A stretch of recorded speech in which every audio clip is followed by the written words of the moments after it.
Pessoal, e hoje é quinta-feira, é o dia do nosso quadro Roda de Conversa. E o tema dessa semana é o Mundial de Futebol, que vai acontecer no Catar. Desde 1930, de 4 em 4 anos, acontece o Mundial de Seleções de Futebol, que encanta o mundo todo. O primeiro Mundial aconteceu no Uruguai. E apesar da Inglaterra ser a responsável por inventar esse esporte que é tão famoso, o país que lidera em campeonatos mundiais conquistados é o Brasil, né? Já são 5 títulos mundiais para a conta: 1958, 62, 70, 1994 e 2002. E agora, com as expectativas altíssimas, os brasileiros esperam conquistar o tão sonhado Hexa. E é nesse clima que vai ser o nosso bate-papo de hoje. Felipe está aqui comigo. Bom dia, Felipe. Bom dia, Cleide. Um prazer estar participando aqui com você, com nosso amigo Fernando. Que bom. Oi, Fernando, bom dia. Oi, Cleide, bom dia para você, bom dia, Felipe, bom dia ao nosso entrevistado e bom dia a você aqui em casa que está nos acompanhando pela TV Pai Eterno. Sejam muito bem-vindos e vamos começar também com mais uma entrevistada aqui conosco, que antes, né, que a gente vai receber remotamente, o Ale Jimenez, ele que é jornalista, comentarista esportivo. Bom dia. Oi! Bom dia, Cleide, tudo bem? Bom dia, Cleide, Fernando, Felipe, todo mundo ligado aí no Aqui em Casa. E todo mundo que, assim como eu, já tá de cabelo em pé aí de ansiedade desse Mundial. Você já tá de barba em pé. Exatamente hoje, faltam 3 dias para o Mundial do Catar. Como anda o coração, hein? Olha, coração a mil, né? Pô, Copa do Mundo é uma experiência diferenciada, né? Não tem jeito, a gente fica numa expectativa monstruosa o ano inteiro, ou melhor, esse ciclo inteiro, né? De 4 em 4 anos, e tenham a certeza de que ela vai passar num piscar de olhos. Eu já dei uma analisada na tabela. Domingo, a gente só tem um único jogo, né? O jogo de abertura, Catar e Equador. Mas a partir de segunda-feira, overdose aí de Copa do Mundo, 3 jogos por dia na segunda, e acho que a partir de quarta-feira serão 4 jogos. Então já estou refazendo meu calendário, minha agenda, é jogo 7 da manhã, 10, 1 da tarde e às 16 horas fechando. Então a gente está com o coração a mil, mas com a certeza de que vai ser um grande mundial e a gente torce para o Brasil fazer uma boa figura, né, gente? Com certeza. Ô, Fernando, quais são as suas maiores expectativas para o Mundial de Seleções? Cleide, olha, eu tô com muita expectativa na seleção brasileira, porque o Brasil vinha desacreditado nos últimos meses, nos últimos anos, mas especialmente nesse ano 2022, a seleção comandada pelo Tite melhorou um pouco e os nossos principais adversários, os europeus especialmente, França, Alemanha, Inglaterra, eles tiveram algumas baixas que acho que vão comprometer a campanha deles, né?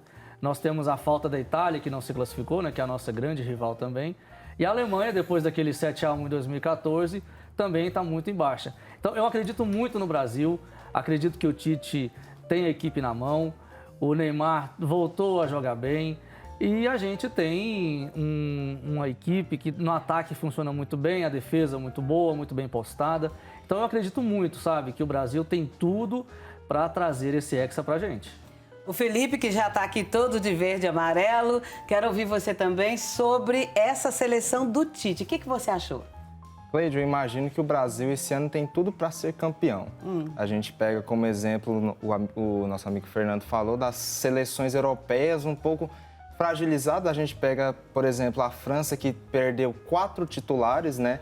Foram os volantes Kanté, Pogba, os atacantes Nkunku, teve o zagueiro titular deles também, o Kimpembe. Então eles estão bem fragilizados.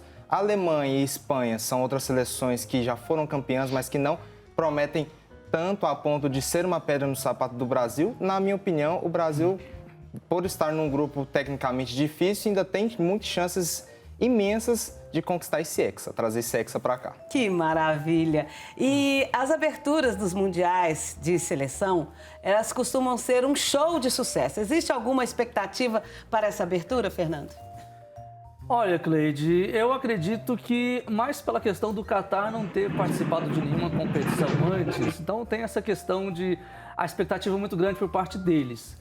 Mas vai ser uma Copa, um Mundial assim muito voltado na questão de diferentes, porque a gente tem geralmente um Mundial sempre em junho, meados de junho, julho, e nesse ano em novembro, né? Por causa da temperatura no Catar, que é mais quente na época que era feita a competição antes. Então acredito que a expectativa maior vai ficar por conta das pessoas do Catar, porque é a primeira competição que eles participam, e acho muito provavelmente que nós não vamos ter o Catar em outros eventos, ou talvez não, talvez a equipe se organize para disputar outros mundiais. Mas eu acredito sim, por ser o Catar um país muito rico, muito bem estruturado, toda a estrutura do Mundial já está sendo feita há muitos e muitos anos. Então, as estruturas são muito modernas. Você tem acompanhado aqui na TV Pai Eterno que a gente tem feito várias coberturas nesse sentido. Então, acho que em relação à estrutura, a gente vai ver muita coisa que a gente não tinha conhecimento. Então, eu estou com muita expectativa em relação à estrutura. E que o Catar ensine ao mundo também a ter essa agilidade, a ter essa rapidez e principalmente essa modernidade na entrega das estruturas, né? Legal. Agora eu quero falar com a Alê. Alê, nós falamos do Brasil, falamos do Hexa e sobre as outras seleções. Nós já ouvimos aqui também a opinião dos meninos. Qual que é a sua opinião?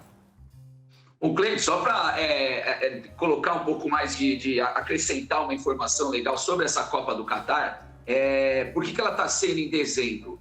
Porque é um calor absurdo, né, no Catar, no período que a Copa do Mundo geralmente é realizada, né, que é no meio do ano, junho, julho. Então, por conta do altíssimo calor, né, temperaturas aí superiores a 40 graus Celsius, por isso o Mundial foi pela primeira vez adiado. A gente vai ter uma Copa do Mundo quase que no clima do Natal, né, pegando aí fim de novembro, primeira metade ali de dezembro. E eu queria lembrar que a última Copa, que foi disputada com uma temperatura acima dos 40 graus, o Brasil faturou o tetra, tá? Foi a Copa de 94, foi no meio do ano, Estados Unidos, um calor danado, teve um jogo, inclusive, entre Alemanha e Coreia do Sul, que registrou 46 graus, então não deve ser fácil, né? Tenho certeza que é um desafio tanto poder jogar 90 minutos aí, correr mais de 1h30 com essa temperatura, né? Mas, enfim, se superstição conta, se essa história aí da temperatura alta for igual a de 94, melhor sorte para o Brasil, né? Concordo em tudo que foi dito aí, a França, vários desfalques, a Alemanha não é mais a mesma, teve um calor, ontem teve uma rodada de amistosos, né? A Alemanha deu um calor danado, teve uma dificuldade absurda para vencer a frágil seleção de Oman.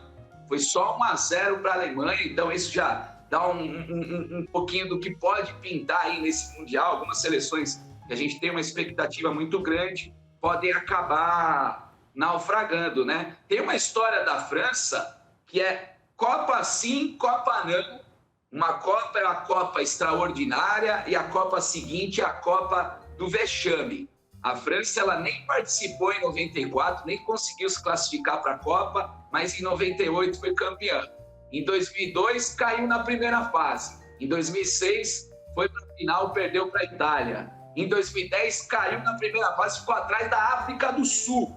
Então, eu vou acreditar nisso, que uma Copa sim, uma Copa não, a França vai mal. Então, acredito que a França, tomara esse ano, ela não dê muito trabalho. Gente, só para encerrar essa parte do comentário, a principal rival da seleção brasileira e a outra potência desse Mundial que eu coloco como favorita é a Argentina. O Messi, estado de gala, nem parece que ele está indo para a última Copa do Mundo, né? O Di Maria se recuperou de lesão, é um craque acima da média, enfim, tem vários outros jogadores aí que podem dar trabalho. Quem sabe uma final Brasil e Argentina, hein? Será? Eu quero saber da sua opinião, o que você acha de mulheres narrando as partidas de futebol? É você, Ale. Eu acho ótimo, eu acho muito bom, claro que eu acho legal, até porque assim, o mundo mudou, né? Antigamente, a gente não tinha tanto espaço para as mulheres no futebol, né? Era minoria nas arquibancadas, própria modalidade feminina quase que não era incentivada pela CBF. Hoje, Cleide, a gente vive completamente um outro cenário, um outro contexto. Você vai no estádio, muito mais mulheres nas arquibancadas, a modalidade fortalecida aqui no Brasil. A gente tem Campeonato Brasileiro, a gente tem Copa do Brasil feminina, tem a Libertadores feminina conquistada por um time brasileiro recentemente, o Palmeiras, que já faturou o Brasileirão masculino, de quebra faturou a Libertadores feminina também. Então, acho isso um caminho natural e sem volta. Cada vez mais a gente vai ver repórteres mulheres, narradoras mulheres, comentaristas mulheres. Eu acho mó barato. E ano que vem tem Copa do Mundo feminina. A gente fala muito do Brasil em busca do Hexa. Mulherada está em busca ainda da primeira Copa do Mundo da história da nossa seleção feminina. Então, o cenário é maravilhoso. E, Cleide, não posso deixar de dar uma cutucada aqui, uma criticada. Essa Copa do Mundo ser realizada no Catar vai um pouco na contramão de tudo isso que a gente está vendo aí no mundo do futebol, né? É verdade. Ô, Fernando, sobre essa questão que nós estávamos conversando aqui da mulher narrar essas partidas de futebol, eu ouvi algumas críticas dizendo que a mulher está narrando o futebol como se fosse um homem. Ela não está sendo mulher. Você já viu? O que você acha da narração de uma mulher? Olha, eu acho que é bem bacana. É que o Ale colocou muito interessantemente. Para nós, homens, soa meio que às vezes diferente, porque a gente está acostumado aqui a ouvir os grandes narradores, né, os grandes locutores esportivos, do rádio, da televisão, narrarem e tudo mais. Então, quando eu vejo uma mulher, é muito fácil críticas. É muito fácil você criticar uma mulher narrando futebol. Mas como a Ale colocou muito bem, a gente vê mulher sendo repórter, mulher sendo comentarista, mulher sendo árbitra de futebol. Por que não mulher narrar um jogo? Então, eu vejo com muita naturalidade tudo isso. E eu acho que as próprias mulheres, quando elas tiverem mais representatividade no cenário da narração esportiva, elas vão com certeza dominar e encarar com muita naturalidade. Eu vejo que às vezes a própria mulher ainda tem um certo receio, porque é um ambiente majoritariamente masculino. Só que como a gente já tem algumas repórteres, algumas apresentadoras, narradoras, a gente com certeza vai ver daqui a pouco isso com muita naturalidade. Porque a gente vê hoje a grande estrela do futebol brasileiro é a Marta, por exemplo. Então, quer dizer, por que não ter uma mulher narrando uma Copa do Mundo? Por que não ter uma mulher narrando competições internacionais? Por que não ter um futebol feminino com mais atratividade no Brasil e sendo comandado por mulheres? Então, porque é um ambiente masculino, muito masculino, e por isso que causa essa estranheza. Mas eu vejo, viu, Cleide, com muita alegria, as mulheres entrando também nesse cenário que dantes era muito dominado pelos homens. É bonitinho, ele levantando o dedinho que quer falar também. Que fofo, fala! Cleide, só para complementar, eu concordo plenamente com tudo que o Fernando e o Ale falaram, que infelizmente o futebol atualmente é um meio muito machista. A gente vê nos estádios, a gente vê nas redes sociais, e eu penso que a gente tem que cortar isso. Penso que poderia ter sido cortado há muito tempo atrás, mas imagino como uma mulher participando da reportagem, participando da apresentação, sendo comentarista ou então sendo narrador, eu acho que um passo gigantesco para a gente alcançar o que é a igualdade, né? Somos iguais e a gente tem que levar em consideração isso. Ninguém é melhor que ninguém e o futebol tá aí para quebrar esse estigma. A gente tem que somos iguais, né? E a gente tem que participar da mesma forma que os homens participam, as mulheres devem participar também e fazer o seu show, como todos fazem. Agora, se eu fosse narrar um futebol, a hora que eu ver aqueles uniformes lindos, gente, olha que fofo! Seria eu, mulher. Mas, Fernando, eu vou continuar aqui com o Felipe, porque você tá aqui com essa camisa linda. Sim. Ela foi resgatada, né, para todo o povo brasileiro. Como é que é a comemoração na sua casa? Vocês fazem, pintam, todo mundo usa verde e amarelo, como é que é? Cleide, a gente sempre busca fazer as reuniões, né? Eu me entendo por gente quando eu acompanho futebol desde a Copa de 2014. A gente combina um local em família, com certeza faz aquelas decorações, como se fosse festa junina mesmo, com as bandeiras do Brasil, todo mundo cabelo pintado, com o rosto pintado, com a camisa da seleção mesmo, e realmente é muito legal. E uma coisa que eu imagino que o Fernando e o Ale vão concordar comigo, não basta a gente torcer apenas para o Brasil. e sim torcer contra as seleções que já fizeram mal pra gente. Eu me recordo que na Copa de 2018, o jogo inicial foi Brasil e Sérvia, adversário que o Brasil vai enfrentar nessa Copa do Mundo. E antes desse jogo, foi um jogo México e Alemanha. E a gente chegou mais cedo na casa do meu tio na ocasião, e a gente assistiu México e Alemanha torcendo para o México como se fosse um Brasil, pelo fato da Alemanha do 7-1, toda a história do 7-1. E naquele jogo o México ganhou de 1-0 e a gente já entrou pro jogo do Brasil feliz pelo fato da derrota do rival. Coisa de brasileiro, né? E jogo da Argentina, hein, Ale? Quero saber a sua opinião. Você está dizendo aí que os argentinos são favoritos. A Argentina jogando com outro time. Para quem que a gente vai torcer, hein? Antes de chegar com o Brasil. Sempre contra eles, Cleide. Sempre contra eles, não tem jeito. Eu coloco a Argentina favorita junto com o Brasil. Né? Acho que duas equipes que fizeram uma excelente eliminatória. Né? O Brasil, inclusive, fazendo mais gols que a Argentina. Eu vi aqui que a Argentina está numa sequência de 36 jogos sem derrota, né? É quase que a maior sequência de todos os tempos de uma seleção de futebol, né? Quem detém esse título é a Itália. A Itália ela conseguiu uma sequência de 37. Então, se a Argentina ficar os dois primeiros jogos lá da Copa sem perder, ela já vai entrar para a história. Isso pode dar um empurrão, isso pode dar uma motivada, né? uma turbinada na campanha da Argentina. A Argentina ficou muito tempo sem ganhar nada. Muito tempo sem ganhar nada, né? E aí ganhou uma Copa América aqui no Brasil. Jogo no Maracanã, vencendo por 1-0. Isso aí muda todo o cenário, muda todo o astral ali de um vestiário. Então, se for apontar outra seleção para rivalizar com o Brasil, certamente seria a Argentina.